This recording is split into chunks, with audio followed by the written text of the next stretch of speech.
কি ভাগ্য আমার! বছর যেতে না যেতেই একই বাড়িতে দুবার বিয়ে হলো আমার। ইচ্ছে না থাকা সত্ত্বেও বাসর ঘরে আবারও বসে আছি কারো প্রতীক্ষায়। প্লিজ মৃণাল, আমায় ক্ষমা করে দিও। শুধু তোমার অনাগতের চিন্তা মাথায় রেখে আবার বিয়ে করতে হলো আমায়।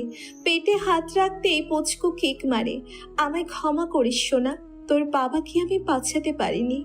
হে আল্লাহ, কেন এমন করলে? খুব বেশি কি চেয়েছিলাম তোমার কাছে? শুধু তো চেয়েছিলাম মৃণালকে আঁকড়ে ধরে বাঁচতে, ওকে নিয়ে সারা জীবন একসাথে কাটাতে। এটাই কি আমার খুব বেশি চাওয়া হয়েছিল তোমার কাছে? বলো, কেন এমন হলো? কেন তাকে কেড়ে নিলে? কি আমার অপরাধ বলো? তুই এমন কেন রে ভাইয়া? কেন এত বড় শাস্তি দিলি আমায়? কেন ছেড়ে চলে গেলি আমাদের? তোকে ছাড়া আমি যে নিঃস্ব, খুব যে একা হয়ে গেলাম। আমি যে আর পারছি না। আজ আমার জন্য তুই অভিমান করে চলে গেলি। কি করে নিজেকে ক্ষমা করব বল? হঠাৎ কাঁধে কারো হাতের স্পর্শ পেয়ে মাথা তুলে তাকালাম। আরাফ দাঁড়িয়ে আছে পাশে। ওকে জড়িয়ে ধরে হাওমাও করে কান্না করতে করতে বলতে লাগলাম, দোস্ত, জীবনটা এমন কেন বলতে পারিস? কেন বিধাতা এক ভাইয়ের স্বপ্ন পূরণ করতে গিয়ে আরেক ভাইকে কেড়ে নিয়েছেন? নিয়তি কেন এত স্বার্থপর? বিশ্বাস কর, আমি এমনটা কখনোই চাইনি রে। আমি নেহাকে ভালোবাসি ঠিকই, তবে ভাইয়ার জায়গাটা নিতে চাইনি কখনোই। আমি তো সবসময় চাইতাম ওরা যেন ভালো থাকে, সুখে থাকে। তবে কেন আজ এমন হলো বলতে পারিস? শান্ত হো দোস্ত। দেখ, আল্লাহ তাআলা যা করেন ভালোর জন্যই করেন। তিনি কখন কি করেন তা তো তিনি স্বয়ং নিজেই জানেন। ভালোর জন্য করেন বলছিস? এটা কেমন ভালো বলতে পারিস? পৃথিবীর আলো দেখার আগেই অনাগত সন্তানের থেকে তার বাবাকে কেড়ে নিয়ে তিনি কেমন ভালো করেছেন বলবি? আমি যে আর পারছি না এত ধকল নিতে। আরাফ নিশ্চুপ হয়ে দাঁড়িয়ে আছে। কি বলবে সে? কী বা বলার আছে? কিছুক্ষণ নীরবতা। তারপর নীরবতা ভেঙে আরাফ বলে উঠল, দেখ কুনাল, তোকে এভাবে ভেঙে পড়লে চলবে না। তোর কাঁধে এখন অনেক বড় দায়িত্ব। তুই যদি ভেঙে পড়িস তবে বাকি সবাইকে কে সামলাবে বল? আমি চোখ মুছে বলে উঠলাম, তুই ঠিক বলেছিস দোস্ত। আমাকে ভেঙে পড়লে চলবে না। আমাকে যে হাল ধরতেই হবে। আব্বু আম্মু নেহা ও নতুন অতিথির দায়িত্ব যে আমায় নিতেই হবে। দূরের ওই ঝলমলে তারাটার দিকে তাকিয়ে বললাম, ভাইয়া, আমায় দোয়া করিস যেন শক্ত হাতে পরিবারের হাল ধরতে পারি। সাথে সাথেই তারাটা জ্বলজ্বল করে ওঠে। তার মানে ভাইয়া আমায় দোয়া করেছে। হঠাৎ নিচ থেকে চিৎকার চেঁচামেচির শব্দ শোনা গেল। একটু দেরি না করে আমি আর আরাফ দৌড়ে নিচে গেলাম। নিচে গিয়ে দেখি আমার রুম থেকে আওয়াজটা আসছে। রুমে গিয়ে যা দেখি তার জন্য মোটেও প্রস্তুত ছিলাম না। নেহা ফ্লোরে পড়ে আছে। তার প্রচণ্ড ব্লিডিং হচ্ছে। সমস্ত সাদা ফ্লোরটা রক্তে লাল হয়ে আছে। আব্বু আম্মু সহ বাড়ির সবাই ওকে ঘিরে দাঁড়িয়ে আছে। নিমিষেই আমার মাথাটা হ্যাং হয়ে যায়। কিছু মুহূর্ত ওর দিকে তাকিয়ে ঠায় দাঁড়িয়ে থাকি। আরাফ আমার কাঁধে ঝাঁকুনি দিতেই আমি বাস্তবে ফিরে আসি। তারপর বিচলিত কণ্ঠে আম্মুকে জিজ্ঞেস করি, আম্মু, কি হয়েছে নেহার? এত রক্ত কেন? দেখ না বাবা, হঠাৎ করেই নেহার কি থেকে কি হয়ে গেল। তুই চিন্তা করিস না বাবা, তোর আব্বু হসপিটালে কল করেছে, এক্ষুনি অ্যাম্বুলেন্স চলে আসবে। কিছু সময়ের মাঝেই নেহাকে হসপিটালে নিয়ে যাওয়া হলো। অপারেশন থিয়েটারের সামনে সবাই বসে আছি। সবার মনে চিন্তার ছাপ, কারণ নেহার প্রেগনেন্সির মাত্র ৮ মাস পাড়ি দিয়ে ৯ মাসে পড়েছে। প্রচুর ব্লিডিং হচ্ছে। বেবি ও মায়ের কন্ডিশন খুব খারাপ। তাই তখনই সিজার করতে হবে। কিছুতেই নিজেকে কন্ট্রোল করতে পারছি না। মনে প্রচণ্ড ভয় এসে তাড়া করতে লাগলো। নেহার কিছু হয়ে গেলে ভাইয়ার কাছে কি জবাব দিব? নেহা ভাইয়ার রেখে যাওয়া শেষ সম্বলই না, সে আমার ভালোবাসা, আমার বেস্ট ফ্রেন্ড। স্মৃতির পাতায় ভেসে উঠল অনেক স্মৃতি। নেহা আমার ছোটবেলার বন্ধু। কলেজে ভর্তি হবার পর আমাদের সাথে পরিচয় আরাফের। তারপর থেকে নেহা, আরাফ আর আমি বেস্ট ফ্রেন্ড। যেখানে যেতাম একসাথে তিনজন যেতাম। আমার আর আরাফের কখনো মনে হয়নি যে নেহা একটা মেয়ে, কি করেই বা হবে। সে যে সবসময় আমাদের সাথে তাল মিলিয়েই চলাফেরা করত। একদিন নেহা বাড়িতে আসে আমার খোঁজে, আম্মুকে জিজ্ঞেস করে, আন্টি তোমার গাধাটা কোথায় গো? কোথায় আবার? ভার্সিটি বন্ধ বলে নাকে তেল দিয়ে ঘুমাচ্ছে।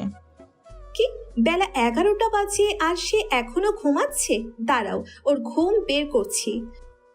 বলেই নেহা ওপরে চলে আসে, চুপি চুপি আমার রুমে ঢুকে। বিছানার দিকে তাকিয়ে দেখি উল্লুকটা চাদর মুড়ি দিয়ে উল্টো হয়ে ঘুমিয়ে আছে। আমি এত কষ্ট করে এলাম আর গাধাটাকে দেখো কি আনন্দে ঘুমোচ্ছে। দাঁড়া, তোর ঘুম বের করছি। বলেই আমি এক লাফে উঠে বসি কুণালের পিঠের উপর। তারপর ইচ্ছে মতো কিল ঘুষি মারতে লাগলাম। হঠাৎ এমন আক্রমণে চাদরের নিচে থাকা মানুষটা ভ্যাবাচাকা খেয়ে গেল। আসলে ওটা আমি ছিলাম না, ভাইয়া ছিল। আমরা দুই ভাই একই রুমে ঘুমাতাম। ভোরে আমার প্রচণ্ড গরম লাগছিল, তাই এসি অন করলে ভাইয়া বাধা দেয়, কারণ ওর খুব ঠান্ডা লাগছে। এই নিয়ে দুই ভাইয়ের মাঝে ঝগড়াও বেঁধে যায়। পরে আমি ভাইয়ার গোষ্ঠীর ষষ্ঠী পুজো করতে করতে গেস্ট রুমে গিয়ে শুয়ে পড়ি। নেহা জানতো না যে চাদরের নিচে আমি নয়, ভাইয়া ছিল। নেহার কিলঘুষি খেয়ে ভাইয়া চিৎকার করে বলতে লাগলো, মা ডাকাত পড়ছে বাড়িতে, বাঁচাও। ভাইয়ার কণ্ঠ শুনে নেহা ভ্যাবাচাকা খেয়ে যায়। তারপর চাদর তুলে ভাইয়ার মুখটা দেখে গগন ফাটানো চিৎকার করে। নেহার চিৎকার শুনে আমি রুমে এসে যা দেখি তাতে আমার চক্ষু কপালে, কারণ নেহা বিছানায় পড়ে আছে, তার উপর ভাইয়া ঝুঁকে ওর মুখ চেপে ধরে আছে। কিয়া বাত হে, হাইরে বালু পাশা, এতদিন তুই কোথায় ছিলি? আমি গলা খাকড়ি দিলাম, কিন্তু সেদিকে তাদের কোনো খেয়াল নেই। দুজন দুজনের চোখের দিকে তাকিয়ে আছে তো তাকিয়েই আছে। আমার মাথায়ও চাপল দুষ্টু বুদ্ধি। তৎক্ষণাৎ বাথরুম থেকে এক বালতি পানি এনে দিলাম ওদের উপর ঢেলে। সঙ্গে সঙ্গে দুজন হকচকিয়ে ওঠে। ভাইয়া লজ্জায় পালায় আর শাকচুন্নিটা রাগিলুকে আমার দিকে তাকিয়ে বলে, এই হাতির নাতি উল্লুকের ভাই ভাল্লুক, তুই পানি দিলি কেন? এ মা, তুই জানিস না মস্ত একটা উল্লুক যে তোর ওপর চেপে বসেছিল? তাকে তাড়াতাড়ি তো পানি দিলাম, যেন তাড়াতাড়ি তোকে ছেড়ে দেয়। তাই বলে তুই এভাবে আমাকে ভিজিয়ে দিবি? এখন আমি বাড়ি যাব কি করে? কেন? উল্লুকটার নিচে পড়ে যখন ওর দিকে ড্যাবডেবিয়ে তাকিয়েছিলি তখন মনে ছিল না? হাইরে পেরেম, এতদিন কই ছিল? উগান্ডায় হারামি, কি বললি তুই? বলেই হাতের কাছে শোপিসটা দেখে ওটা দিয়ে মারতে গেলাম কুণালকে, কিন্তু ওকে আর পাই কে, সে তো এক দৌড়ে পগার পায়।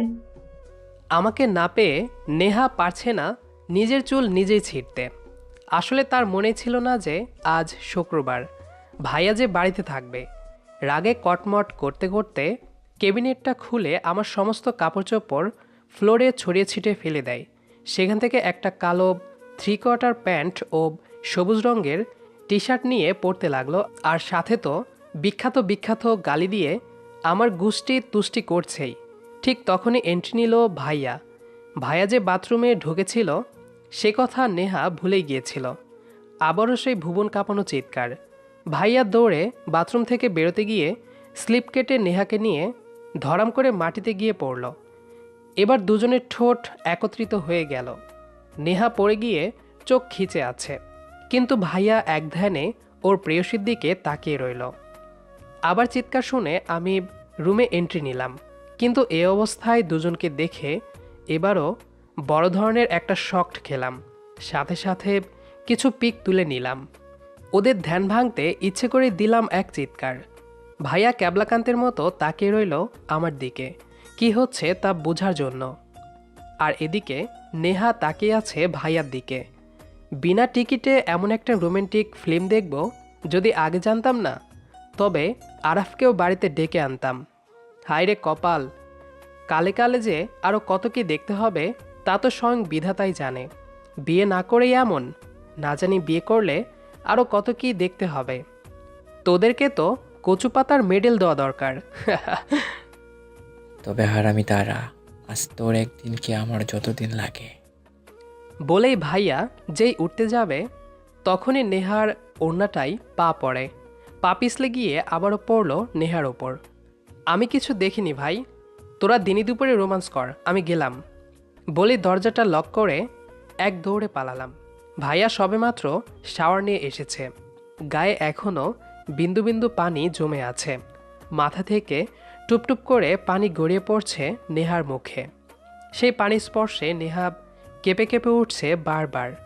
প্রতিটা পানিবিন্দু ওকে নতুন কোনো শিহরণের সাথে পরিচয় করিয়ে দিচ্ছে। সে যেন এক নাম না জানা অনুভূতি। নেহার ঠোঁটজোড়া কাঁপছে। ভাইয়া পলক্ষীনভাবে তাকিয়ে আছে ওর কাঁপা কাঁপা ঠোঁটের দিকে। বারবার আকৃষ্ট হচ্ছে নেহার ঠোঁটের প্রতি। নিজেকে কেন জানি না কন্ট্রোল করতে খুব কষ্ট হচ্ছে তার। তাই তাড়াতাড়ি করে উঠে কাপড় নিয়ে আবার ওয়াশরুমে ঢুকে পড়ে। নেহা ওর যাবার পানে তাকিয়ে রইল পলক্ষীনভাবে। মনে মনে ভাবতে লাগলো, আজ কেন এমন লাগছে আমার? আর মৃণাল ভাইয়াকে তো এত দিন ধরে দেখে আসছি, কই কখনো তো এমন অনুভূতি হয়নি। তবে আজ কেন এমন লাগছে? কেন বারবার তার স্পর্শ পেতে ইচ্ছে হচ্ছে? কী নাম দেব এই অনুভূতির? আচ্ছা, সে এত সুন্দর কেন? কেন তার থেকে চোখ ফেরাতে পারছি না? কী জাদু আছে তার মাঝে যে বারবার এভাবে কাছে টানছে আমায়? আমি ভাবনাতে ডুবে আছি, তখনই এন্ট্রি নিল কুণাল। কি রে, এমনভাবে তাকিয়ে আছিস কেন? আমার কি পাখা গজিয়েছে নাকি শিং গজিয়েছে? তোর পাখাও গজায়নি, শিংও গজায়নি, বিশাল বড় একটা রোগ হয়েছে। আমার কথা শুনে নেহাব ভ্রুকুচকে বলল, রোগ? কিসের রোগ? আর আমার রোগ হয়েছে আমি জানি না? এই রোগ হলে রোগী জানে না, তবে বাকি সবাই জানে। নেহাব চিন্তিত গলায় বলল, এটা আবার কেমন রোগ যে আমি জানি না? আমি একটা বোকাশোকা হাসি দিয়ে বললাম, এ রোগের নাম কি জানিস? না তো, কি নাম? প্রেম রোগ। বলে দিলাম এক দৌড়। নেহা বোকার মতো তাকিয়ে রইল আমার যাবার পানে। কি বলে গেল হারামিটা? প্রেম রোগ? সেটা আবার কি? হঠাৎ মানেটা বুঝতে পেরে লজ্জায় লাল নীল হতে লাগলাম। এক দৌড়ে বাড়ি থেকে বেরিয়ে নিজের বাড়ির উদ্দেশ্যে ছুট লাগালাম। পেছন থেকে কুণাল অনেকবার ডেকেছে, কিন্তু সেদিকে একবারও ফিরে তাকায়নি। ওটি রুমের বাতিটা নিভে গেছে দেখে আমি বাস্তবে ফিরে এলাম। সবার চোখ এখন সেদিকে। একজন ডক্টর বেরিয়ে আসতে দেখে আমি দৌড়ে গিয়ে জিজ্ঞেস করলাম, ডক্টর, নেহা এখন কেমন আছে? কংগ্রাচুলেশন মিস্টার কুনাল, আপনার একটা ফুটফুটে কন্যা সন্তান হয়েছে। আপনার স্ত্রী সন্তান দুজনে এখন আউট অফ ট্রেজার। ডক্টরের কথা শুনে সবাই যেন স্বস্তির নিঃশ্বাস ফেলল, কিন্তু আমি যেন সেখানে পাথর হয়ে গেছি। বারবার ডক্টরের বলা শেষ কথাটাই শুধু কানে বাজছে। অজান্তেই চোখ বেয়ে দুফোঁটা পানি গড়িয়ে পড়ল। আরাফ আমার মনের অবস্থা বুঝতে পেরে আমাকে ভোলানোর জন্য একটা খোঁচা মেরে বলল, রিল্যাক্স মাই ডিয়ার, রিল্যাক্স। কি সৌভাগ্য আপনার, বাসর রাতে বউ সহ বাচ্চা ফ্রি। একেই বলে কপাল। একবার এদিকে আয় তো ভাই, তোর কপালের সাথে নিজের কপালটা একটু ঘষে নেই, যদি এমন ভাগ্য আমারও হয়। একটা ম্লান হাসি দিয়ে আরাফকে জড়িয়ে ধরে কান্না করে দিলাম। সত্যি কি আমি খুব লাকি রে? ধুর বোকা, কাঁদছিস কেন? সত্যি বলছি, তুই অনেক লাকি। আরও টুকটাক অনেক কথা হলো দুই বন্ধুর মাঝে। এরই মাঝে একে একে সবাই নেহা ও তার মেয়েকে দেখে এলো, কিন্তু এখনও আমি নেহার সামনাসামনি যাইনি। আসলে নেহা আমাকে মোটেও সহ্য করতে পারে না, কারণ যেদিন থেকে সে জানতে পেরেছে আমি তাকে ভালোবাসি, আর সেটা ভাইয়া জেনে ইচ্ছে করে হারিয়ে গেছে তার জীবন থেকে, সেদিন থেকে সে আমাকে খুব ঘৃণা করে। সে মনে করে ভাইয়ার মৃত্যুর জন্য একমাত্র আমিই দায়ী। এই বিয়েতেও সে রাজি ছিল না, কিন্তু পরিবার ও ভাইয়ার শেষ চিহ্নের কথা ভেবে সে রাজি হয়ে যায়। তবে সে আমাকে বলেছিল, দেখ কুনাল, আমি তোকে বিয়ে করছি বলে ভাবিস না যে তোকে মেনে নিয়েছি। তুই আমার স্বামীর হত্যাকারী, তোকে তো আমি কখনোই ক্ষমা করব না। শুধু বিয়েটা করছি তোকে তিলে তিলে যন্ত্রণা দেবার জন্য, যাতে বুঝতে পারিস ভালোবাসার মানুষটা হারিয়ে গেলে কেমন লাগে। আরে আমি মৃণালকে আজীবনের জন্য হারিয়ে ফেলেছি, কিন্তু তুই তো তোর ভালোবাসার মানুষটাকে কাছে পেয়েও না পাওয়ার আগুনে পুড়ে পুড়ে ছাই হয়ে যাবি। তোর সেই ক্ষত বিক্ষত চেহারাটা দেখে আমার পৈশাচিক মনটা ভরে উঠবে। তুই কখনোই আমাকে পাবি না। আমি না তোর কখনো ছিলাম, না কখনো হব। কথাটা মনে হতেই চোখ থেকে দুফোঁটা পানি গড়িয়ে পড়ল। কিন্তু আমি তো হেরে যাবার পাত্র নই। যদি আমার ভালোবাসা সত্যি হয়, তবে একদিন না একদিন নেহাকে নিজের করে পাবই, আর ভেঙে দিব ওর সমস্ত ভুল ধারণাটা। কেবিনে ঢুকতে গিয়েও দাঁড়িয়ে গেলাম নেহার বলা কথাগুলো শুনে। আমি কখনোই তোকে আমার মেয়ের ধারে কাছেও আসতে দেব না। তুই আমাদের জীবনের অভিশাপ, তুই আমার মৃণালের খুনি। আমি তোকে কখনোই ক্ষমা করব না। বলেই চোখ দুটি বন্ধ করে নেয় নেহা। ওর কথা ও মুখভঙ্গিমা দেখে যা বোঝার বুঝে গেছি। একটা দীর্ঘ শ্বাস ছেড়ে মনে মনে বলতে লাগলাম, আমি জানি তুই কি ভাবছিস। এতদিনের বন্ধুত্ব আমাদের, কিন্তু আফসোস তুই এখনও আমায় চিনতে পারলি না। তারপর চোখ মুছতে মুছতে ছাদে চলে এলাম। আকাশের দিকে তাকিয়ে ভাবতে লাগলাম পুরনো দিনের কথাগুলো। আচ্ছা আম্মু, তোমার একা একা বাড়িতে থাকতে বোরিং লাগে না? লাগলে কি করব? আমার কথা কি তোরা বাপ বেটাদের ভাবার সময় আছে নাকি? আমি মরলেই কি আর বাঁচলেই কি, তোরা ভালো থাকলেই হয়। আমার কথা ভাবতে হবে না তোদের। মায়ের এমন অভিমানী ভরা কথা শুনে মাকে পেছন থেকে জড়িয়ে ধরে কাঁধে মুখ রেখে বললাম, আচ্ছা, তোমার জন্য যদি একজন গল্প করার সাথী এনে দেই তবে কেমন হবে? না মানে আমি বলতে চাইছিলাম কি, ভাইয়ার তো বিয়ের বয়স হয়ে গেছে, ওকে একটা বিয়ে দিলে কেমন হয়? তুমি একটা গল্প করার সাথী পেলে, আর ঘরটাও পরিপূর্ণ হলো। আমার কথা শুনে ভাইয়া সাথে সাথেই বিষম খেয়ে ওর কাশি উঠে যায়। আম্মু ভাইয়ার মাথায় ফু দিয়ে এক গ্লাস পানি এগিয়ে দেয়। আরে আম্মু, তুমি এত উতলা হচ্ছ কেন? তোমার ছেলে তো ছেলে না, একটা হাফ লেডিস। তাই তো দেখছো না, বিয়ের কথা শুনে মেয়েদের মতো কেমন লজ্জা পাচ্ছে। আমার কথা শুনে ভাইয়া অগ্নি দৃষ্টিতে তাকিয়ে আছে আমার দিকে। এই রামছাগলের বাচ্চা, একদম তাকাবি না মন করে। লজ্জা করে না তোর? বিয়ে শাদি করে তোর বন্ধুরা দিব্যি সংসার করছে, আর তুই এখনো ব্যাচেলর। আম্মুর কথা শুনে ভাইয়া রাগে গজগজ করতে করতে চলে গেল।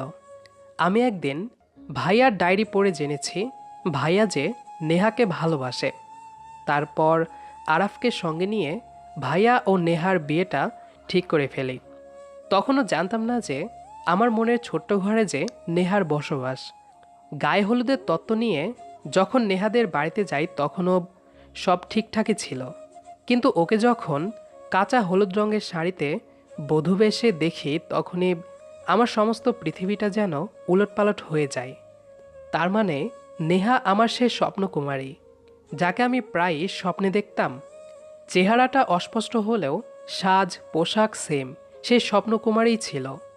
আসলে ছোট থেকে আজ পর্যন্ত নেহাকে কখনো শাড়িতে দেখিনি, কারণ নেহা সবসময় জিন্স টপস বা শর্ট ফ্রকই পরত। আজ পর্যন্ত কখনো শাড়ি পরেনি, তাই কখনো কল্পনার সেই মানবীর বাস্তব রূপটা সামনে আসেনি আমার। কিন্তু কি করব, এখন আমি সব কিছু যে নাগালের বাইরে চলে গেছে। নিজেকে পাগল পাগল লাগতে লাগলো। অনেক কষ্টে নিজেকে কন্ট্রোল করেছি। বিয়ের সময়টাতে আমি সেখানে ছিলাম না, আরাফ ছাড়া আর কেউ সে কথা জানতো না। দেখতে দেখতে 6টা মাস কেটে যায়। নিজেকে একেবারে গুটিয়ে নিয়েছি, কারোর সাথে তেমন কথা বলতাম না। সারাদিন বাইরে বাইরে থাকতাম, গভীর রাতে বাড়ি ফিরতাম। মাঝে মাঝে মাতাল হয়ে আরাফের বাড়িতেও থেকে যেতাম। আম্মু আব্বু ভাইয়া নেহা অনেকবার জিজ্ঞেস করেছে আমাকে কি হয়েছে, কিন্তু তাদের কিছু না বলে সবসময় এড়িয়ে যেতাম। একদিন রাতে আমার এক বন্ধুর কলার সাথে আমি ডায়েরিটা টেবিলে রেখে ছাদে চলে আসি। প্রায় আধা ঘন্টা পরে রুমে ফিরে দেখি ভাইয়া আমার ডায়েরিটা হাতে নিয়ে বসে আছে। বুকের ভেতরটা মুচড়ে ওঠে। তবে কি ভাইয়া সবটা জেনে গেছে?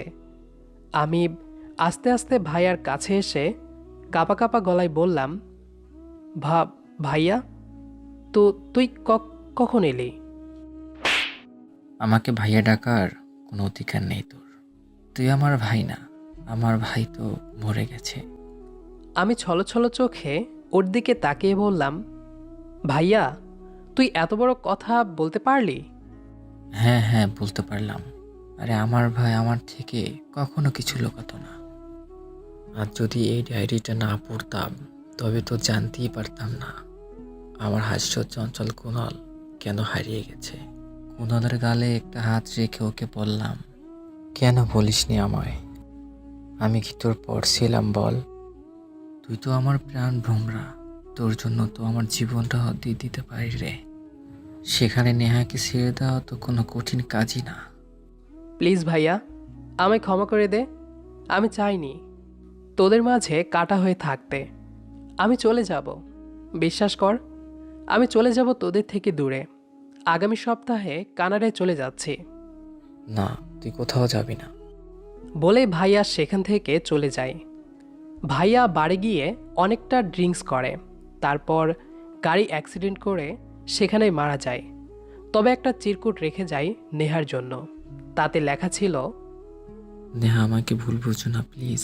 আমি নিজেকে কোনোভাবেই সামলাতে পারছি না। আমার পৃথিবীটা এলোমেলো হয়ে গেছে। কুণালের ডায়েরিটা পড়ে আমার কলিজার টুকরো ভাইটা যে তোমায় ভালোবাসে, এত বড় একটা সত্যি কি করে মেনে নেব বলতে পারো? আমি পারি না মেনে নিতে। প্লিজ তুমি কুণালকে ভুল বুঝো না। কুণাল আমার প্রাণ, তুমি আমার হৃৎপিণ্ড। আমি যে কাউকে ছাড়াই বাঁচতে পারবো না। আর আমার ছোট্ট ভাইটাকে এভাবে ধীরে ধীরে শেষ হওয়াতেও দেখতে পারবো না। তাই নিজেই সরে গেলাম তোমাদের মাঝ থেকে। তুমি কুণালের মাঝেই আমায় খুঁজে নিও। তুমি কুণালকে আপন করে নিও, এটাই আমার শেষ ইচ্ছা। চিঠিটা পড়ার পর থেকে নেহা আমায় ভুল বুঝতে শুরু করে। সে মনে করে আমার জন্যই ভাইয়ার অ্যাক্সিডেন্টটা হয়েছে। ভাইয়ার মৃত্যুর জন্য নাকি আমিই দায়ী। তুই এখানে আর আমি তোকে কোথায় না কোথায় খুঁজেছি। আমি চোখ মুছে উঠে দাঁড়িয়ে বললাম, কেন? আমায় খুঁজছিস কেন? আরে আজ তো নেহাকে বাড়ি নিয়ে যেতে হবে। ও হ্যাঁ, চল। বলেই নিচে এসে সব ফর্মালিটি পূরণ করে নেহাকে নিয়ে বাড়ি চলে এলাম। নেহা আমায় এখনও সহ্য করতে পারে না, এমনকি বাবুকেও আমার কাছে আসতে দেয় না। এভাবেই কাটতে লাগলো দিন। দেখতে দেখতে 8টা মাস কেটে গেল, কিন্তু নেহা আগের মতোই একরোখা রয়ে গেছে। আজ আরাফের বিয়ে। ওর বাবা মা আমেরিকায় থাকে। ওর বোনের কাছে আর তেমন কোনো আত্মীয় স্বজনও নেই ওর, তাই কাজী অফিসেই বিয়েটা সেরে নিল। সাক্ষী হিসেবে আমি আর আম্মু আব্বু ছিলাম। বিয়ে শেষে আরাফ ওর বাড়িতে যেতে চাইলে আম্মু আব্বু ওকে আটকে দেয়, কারণ আরাফকে ওনারা আমার মতোই ভালোবাসে। নওরিনকে আমাদের বাড়িতে নিয়ে যাওয়ার কথা শুনে আমার মাথায় একটা দুষ্টু বুদ্ধি আসে। আমি সবাইকে সবটা বুঝিয়ে বলি। আমার কথাই সবাই রাজিও হয়ে যায়। কলিং বেলটা বাজতেই নেহা এসে দরজাটা খুলে দেয়। আমার পাশে নওরিনকে দেখে নেহার মাথায় যেন আকাশ ভেঙে পড়ে। ও হা হয়ে আমাদের দিকে তাকিয়ে আছে। আসো বৌমা, ঘরে আসো। বৌমা? আব্বু, এই মেয়েটা কে? আর তুমি তাকে বৌমা বলছো কেন? আর ওর পরনে বিয়ের সাজ কেন? একটু আগে বিয়ে হয়েছে, তাই ওর পরনে বিয়ের সাজ। আর আমার ছেলের বউকে আমি বৌমা বলবো না তো কি বলে ডাকবো শুনি? আম্মুর মুখে এমন কথা শুনে নেহাব বাকরুদ্ধ। সে যেন পাথর হয়ে গেছে। ওর মেনে নিতে খুব কষ্ট হচ্ছে। ওকে দেখে দেখিয়ে সবাই নওরিনের সাথে নতুন বইয়ের মতো আচরণ করছে। নেহা সইতে না পেরে দৌড়ে নিজের রুমে চলে যায়। রাতে আর নিজের রুম থেকে বের হয়নি নেহা। আমি নিজের রুমে যাবার সময় নেহার রুমের সামনে এসে গাইতে লাগলাম, আমি কারো হলে তোমার কেন জলে রে বন্ধু, তোমার কেন জলে। গানটা শেষ হতে না হতেই নেহার রুম থেকে কিছু ভাঙ্গার শব্দ শুনতে পেলাম। তার মানে আমার প্ল্যান সাকসেসফুল, ইয়াহু! সময় যেতে লাগলো তার নিজস্ব গতিতে। নেহাকে দেখলেই আমি নরেনের সাথে প্রেমের অভিনয় করতাম। নেহা যেন তাতে তেলে বেগুনে জ্বলে উঠত। এভাবেই আরও 3টা মাস কেটে গেল। একদিন ছাদে গিয়ে দেখে আরাফ নরেনকে জড়িয়ে ধরে লিপকিস করছে। তা দেখে ও যা বোঝার বুঝে যায়। ছাদ থেকে রাগে ফুঁসতে ফুঁসতে আমার রুমে এসে আমাকে এক ধাক্কায় বিছানায় ফেলে দিয়ে আমার বুকের ওপর চড়ে বসে। সজোরে গালে একটা থাপ্পড় বসিয়ে দেয়। তারপর কলার চেপে ধরে চেঁচিয়ে বলে উঠল, তোদের কি আমায় মানুষ বলে মনে হয় না? কেন করলি এমনটা বল, উত্তর দে। আমি তো থাপ্পড় খেয়ে গালে হাত দিয়ে অবাক হয়ে ওর দিকে তাকিয়ে আছি। হঠাৎ ওর এমন আক্রমণের কারণটা কিছুই বুঝতে পারছি না। বোকা বোকা কণ্ঠে বলে উঠলাম, লে হালুয়া, আমি আবার কি করলাম? তুই কিছু করিসনি তাই না? বলে আমার ঠোঁট জোড়া দখল করে নেয়। এত জোরে জোরে বাইট দিতে লাগলো যে গলগল করে রক্ত ঝরতে লাগলো। পাক্কা 10 মিনিট পর ছেড়ে দেয়। চলে যেতে নিলে আমি একটানে ওকে বিছানায় ফেলে দিয়ে জিজ্ঞেস করলাম, ভালোবাসিস আমায়? নেহা নিশ্চুপ। কিরে বল। জানিস তো নীরবতা সম্মতির লক্ষণ। তবে কি? ওকে এক ধাক্কায় সরিয়ে দিয়ে দৌড়ে বিছানা থেকে উঠে গিয়ে দরজাটা খুলতে খুলতে বলে উঠলাম, জানিস যখন তখন আবার জিজ্ঞেস করছিস কেন? নেহার কথা শুনে আমি কিছু সময়ের জন্য বাকরুদ্ধ হয়ে গেলাম। নিজের কানকেও বিশ্বাস করতে পারছি না। এতদিনের স্বপ্ন তবে কি আজ পূর্ণ হতে চলেছে? সত্যি কি তবে নেহা আমাকে ভালোবাসে? সে মন থেকে মেনে নিয়েছে তবে? খুশিতে চোখ ভরে ওঠে। পরক্ষণে আবার নিজের ঠোঁটের কথা মনে পড়ে যায়। বিড়বিড় করে বলতে লাগলাম, জীবনে বোধ হয় ভালো হবে না রাক্ষসীটা। ও মা গো, আমার ঠোঁটের 12টা বাজিয়ে ছেড়েছে। সন্ধেবেলায় নেহার ফোন থেকে একটা মেসেজ আসে। ওপেন করতে দেখি তাতে লেখা, রাতে আমাদের বাগান বাড়িতে চলে আয়, আমি তোর জন্য অপেক্ষায় থাকবো। তুই ডাকছিস আর আমি যাব না? তা কি কখনো হয়? 10টা নাগাদ এসে পৌঁছালাম বাগান বাড়িতে। দরজা খুলে ভেতরে প্রবেশ করতেই সারা বাড়িতে আলো জ্বলে উঠল। হুড়মুড়িয়ে আমার সব বন্ধুরা আমাকে ঘিরে ধরে বলে উঠল, হ্যাপি বার্থডে ডিয়ার। আজ যে আমার জন্মদিন ছিল সেটা তো ভুলেই গিয়েছিলাম। বিগত 2 বছর ধরে বাড়িতে কোনো পার্টি হয়নি জন্মদিন উপলক্ষে। আসলে সবাই বলেছে, বাট আমি রাজি হয়নি। হলরুমটা বিভিন্ন রং বেরঙের ফুল দিয়ে সাজানো হয়েছে। টেবিলের ওপর অনেক সুন্দর একটা কেক রাখা। সব কয়টা হারামি মিলে আমাকে ধরে সেখানে নিয়ে যায়। কেক কেটে কাউকেই খাওয়াইনি, সব কয়টাই মুখে মেখে দিলাম। হারামিগুলো 1 ডজন ডিম, পচা টমেটো ও কয়েক কেজি ময়দা আমাকে মাখিয়ে দিল। এটা কি বার্থডে পার্টি ছিল নাকি আমাকে ভূত বানানোর পরিকল্পনা ছিল? কিছুই বুঝতে পারছি না। কাঁচা ডিম ও পচা টমেটোর বাজে গন্ধে বমি আসতে লাগলো। হারামিগুলো আমাকে ভূত বানানোর সমস্ত ভিডিও ফেসবুকে আপলোডও করে দিল। আমার প্রেস্টিজের 12টা বাজাতেও ছাড়লো না সোশ্যাল মিডিয়ায়। কোনো মতে ওদের হাত থেকে বেঁচে ওয়াশরুমে ঢুকে গেলাম। লম্বা একটা শাওয়ার নিয়ে বের হলাম। রাজ একটা মেরুন কালারের পাঞ্জাবি নিয়ে দাঁড়িয়ে আছে। সেটা দেখে আমি ভ্রুকুচকে ওর দিকে তাকালাম। ও বলে, এটা নাকি আমার গিফট। শুধু টাওয়েল পরে তো আর বাইরে বেরোতে পারবো না, তাই কোনো প্রশ্ন ছাড়াই পাঞ্জাবিটা পরে নিলাম।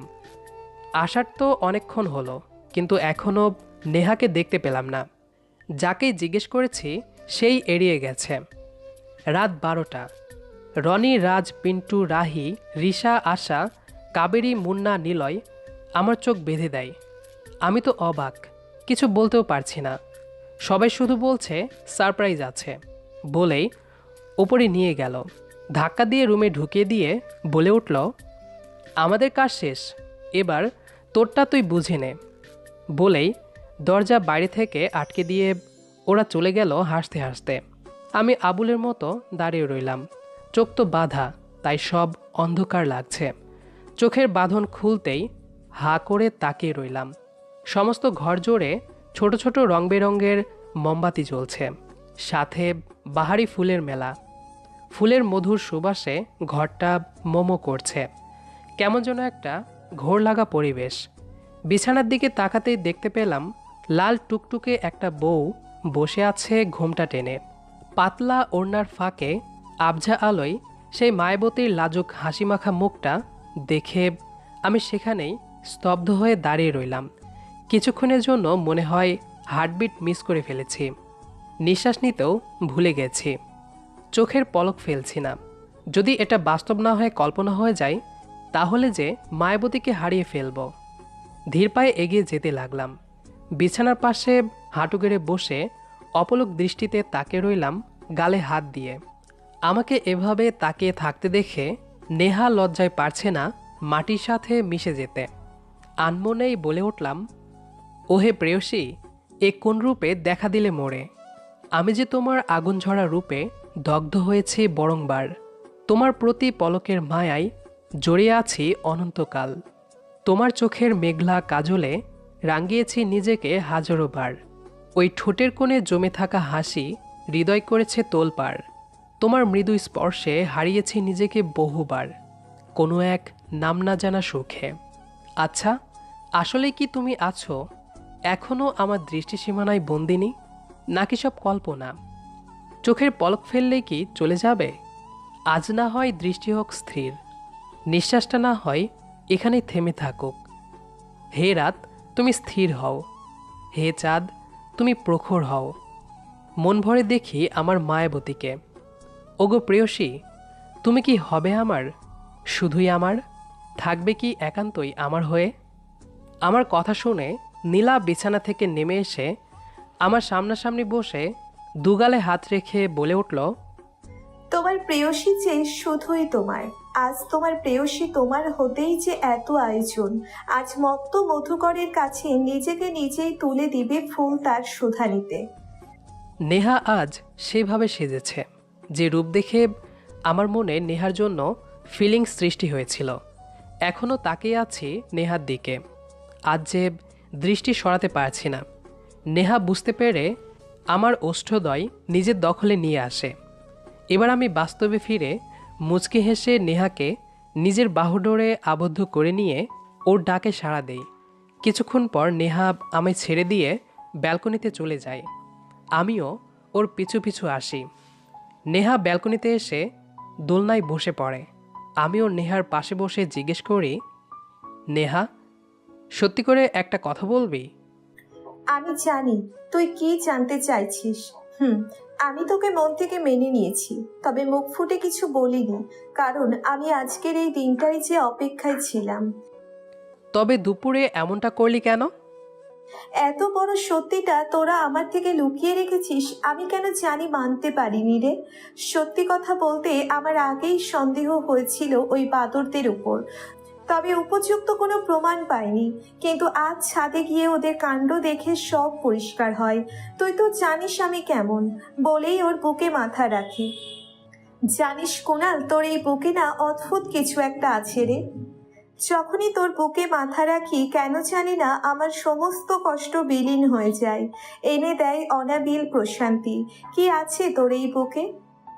অফুরন্ত ভালোবাসা, বুঝলি পাগলি, যা এতদিন তোর জন্য সযত্নে একটু একটু করে সঞ্চয় করে রেখেছি। আমি জানি তো। তবে প্রশ্ন করলি কেন? তোর মুখ থেকে শুনতে চেয়েছি তাই। তবে রে পাজি, আরও শক্ত করে জড়িয়ে ধরলাম ওকে। কিছুক্ষণ নীরবতা ভেঙে নেহাকে বলে উঠলাম, কী রে, সারা রাত কি এখানে এভাবে বসিয়ে রাখার ইচ্ছে আছে নাকি? রাখলে ক্ষতি কি? একটানে ওকে কোলে তুলে নিয়ে ওর কানের কাছে ফিসফিস করে বলে উঠলাম, না ম্যাডাম, তা তো হচ্ছে না। অনেক কষ্ট দিয়েছেন আমায়, আজ তার হিসেব নিব গুনে গুনে। আজ যে ধরা দিতেই হবে আপনাকে, কোনো বাহানা শুনবো না। তারপর ধীরে ধীরে বিছানার কাছে এসে ওকে শুয়ে দিলাম। নেহা লজ্জায় চোখ বন্ধ করে আমার পাঞ্জাবি দুহাতে খামচে ধরে। ওর লজ্জা ভাঙাতে তার ওষ্ঠযুগল নিজের আয়ত্তে নিয়ে নিলাম। হারিয়ে গেলাম দুজনার মাঝে।